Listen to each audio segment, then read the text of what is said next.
The year 400 raffle is almost here and a ton of YouTubers are making videos on it, but hardly any are actually including any advice on the raffle. I've seen YouTubers do videos on how to prepare and full guides, but these videos are all a scam. How can you have a full guide to the year 400 raffle when we don't even know what the year 400 raffle is going to be yet? This is all the info we've got. This does not tell us how the raffle works at all. I've seen YouTubers just go over how the year 300 raffle worked, but that's not how the year 400 raffle is going to work. The admins have already talked about how they're going to be doing things differently, so the year 300 raffle is not a good basis to give advice. And the best advice I've seen on how to prepare is to clear your schedule. That's why in this video, I'm going to give some actually good advice on how to win the year 400 raffle. First off, we've got to figure something out.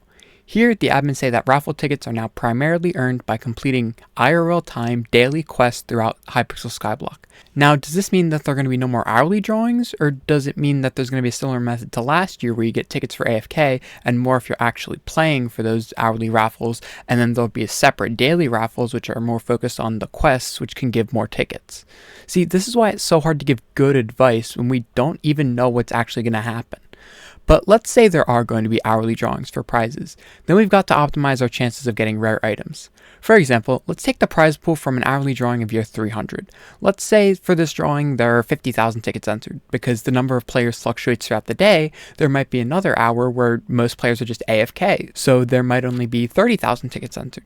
You have better odds of winning prizes if you have more tickets for the 30,000 tickets entered raffle because you have a higher probability of winning. So, if there are still hourly drawings, you should optimize your playtime to when there are fewer active players. The times that I believe will work best is around the times that the US is sleeping, around like 1 a.m. EST to 9 a.m. EST, or throughout the day during school/work from Monday through Friday. This is because a large amount of the player base are Americans and will be playing at similar times. So, if we're earning tickets while most of them are AFK, then we'll have better odds at getting items. Now, most people are probably thinking about how to best optimize getting tickets, but what if we prevented other players from getting tickets? Now, let's say, hypothetically of course, I would go and DDoS a bunch of high-level Skyblock players, or, just randomly coordinate some lag spams of like gyros, particles, and other lag-inducing items in a bunch of Skyblock hubs, or maybe, I don't know, accidentally trip on an entire city's power lines.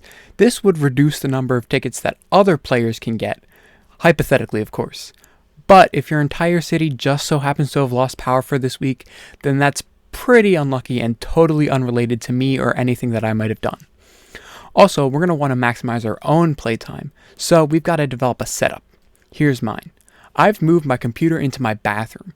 This way there will be absolutely no downtime for bathroom breaks. I've also set up 3 mini fridges and done meal prep for the entire week, so I'll be able to just get those ready, pop them in the microwave right next to me, and then eat.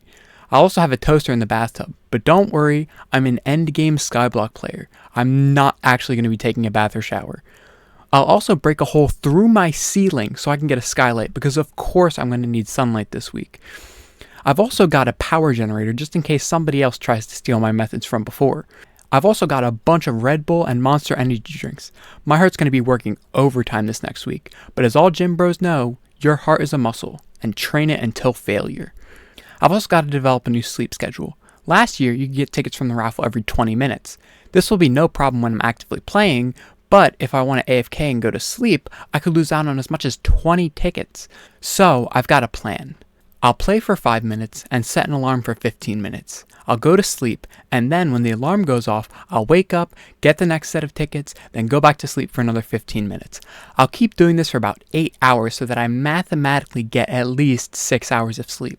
Now, some of you are probably thinking that this will be terrible quality sleep and I'll still be tired. But do any of you actually care about sleep science, or do you care about winning a Necron's handle for free? That's what I thought.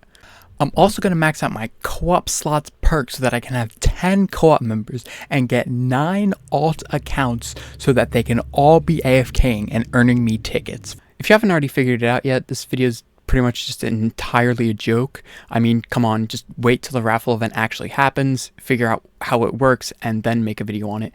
It's very hard to prepare for something or give a full guide when you don't even know how it works yet. But, you know, I'm going to be trying to wake up at 1 a.m. to stream the event because I make poor life decisions. And if you also make poor life decisions, then you should subscribe and turn on post notifications so you can check out the event as well. I really got to work on my marketing if I'm telling people that subscribing is a poor life decision. Anyways, I'll see you guys at 1 a.m. Peace out.